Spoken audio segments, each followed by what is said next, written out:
Good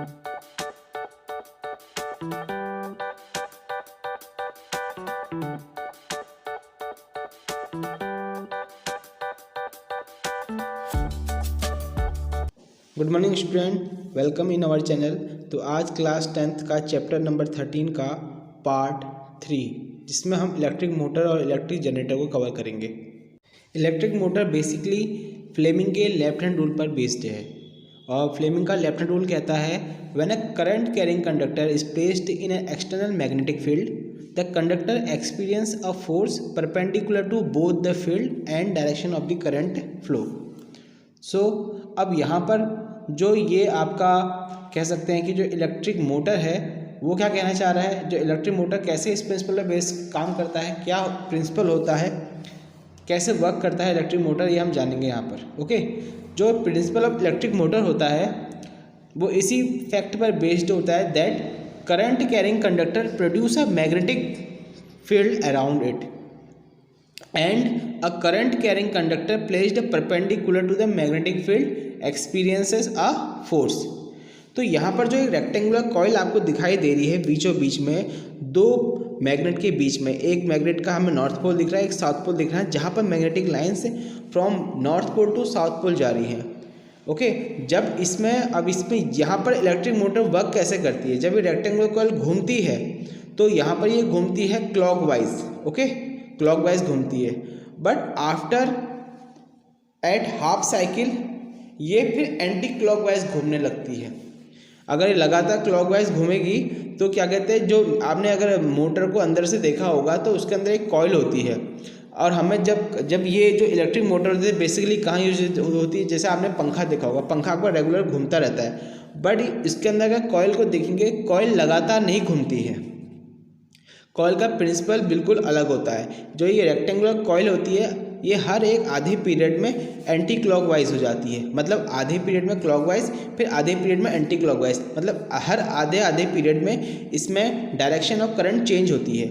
अब अगर इस प्रिंसिपल पर ये इलेक्ट्रिक मोटर वर्क करती है तो कैसे इसमें ये इलेक्ट्रिक मोटर कैसे वर्क करेगी ये हमें जानना है।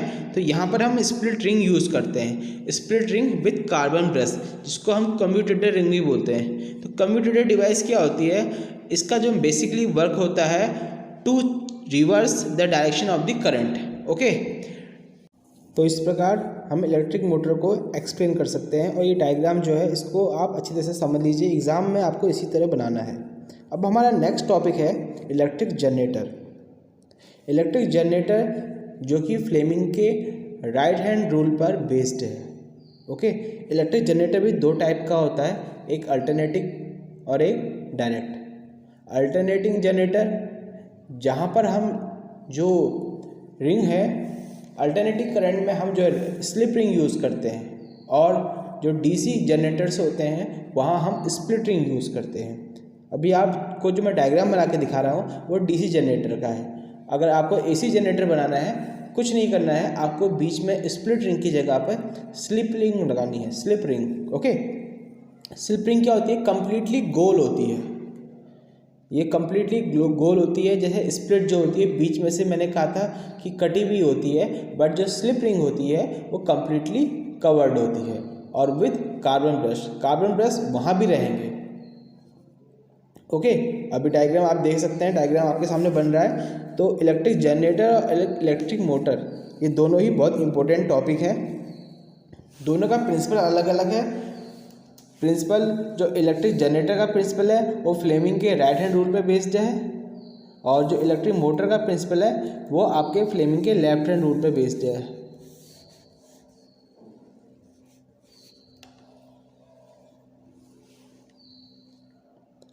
जो अगर आप लिखना चाहते हैं तो इसमें लिख सकते हैं, an electric generator works on the principle of electromagnetic induction phenomena moving the conductor in the magnetic field in a magnetic field because it produces a voltage difference between the two ends of the wire। okay,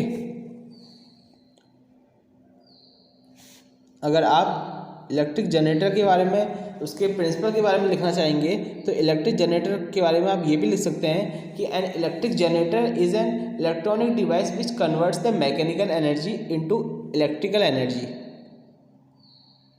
the electric generator is an application of electromagnetic induction. Electromagnetic induction क्या होता है हम सब जानते हैं। जब किसी circuit में करंट फ्लो हो रहा है और वहाँ पर हम कोई मैग्नेट लाते हैं तो वो मैग्नेट एक मैग्नेटिक फोर्स को एक्सपीरियंस करता है, या कह सकते हैं उस इलेक्ट्रिक सर्किट के कारण उस मैग्नेट के अंदर भी मैग्नेटिक फील्ड, या फिर उस इलेक्ट्रिक सर्किट में उस मैग्नेट के कारण मैग्नेटिक फील्ड जनरेट हो जाता है, क्योंकि वहाँ तो इलेक्ट्रिक सर्किट है, इलेक्ट्रिक सर्किट से इलेक्ट्रिक करंट फ्लो हो रही है जिसमें, और ऑलरेडी एक टेम्परेरी मैग्नेटिक फील्ड जो है जनरेट हो रखा है। और अगर वहाँ पर कोई मैग्नेट लाएंगे तो वो भी उस फोर्स को एक्सपीरियंस करेगा।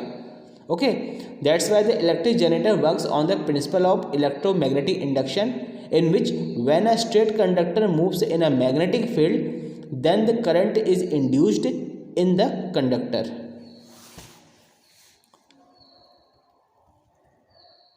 और हम यहाँ पर जो फॉर एसी जनरेटर हम स्लिप रिंग यूज़ करते हैं, ठीक है। इनको जो एसी जनरेटर्स होते हैं इनको सिंगल फेज जनरेटर भी बोला जाता है, और डीसी जनरेटर में हम क्या करते हैं, स्प्लिट रिंग यूज़ करते हैं।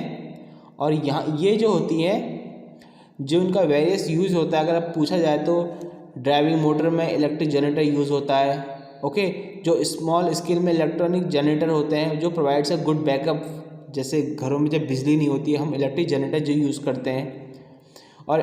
और जो इससे एनर्जी होती है, it is energy efficient as it reduce the fuel consumption.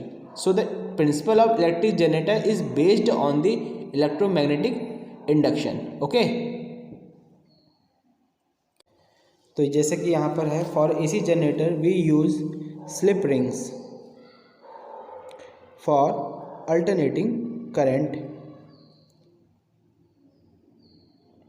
and for DC generator we use split ring. For AC we use slip ring and for DC we use split ring. Okay, for direct current.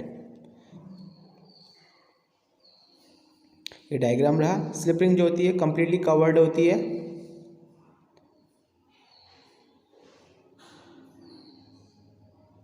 With carbon brush, और जो split ring होती है वो बीच में से break होती है। With carbon brush we called commutator device. Okay, thank you.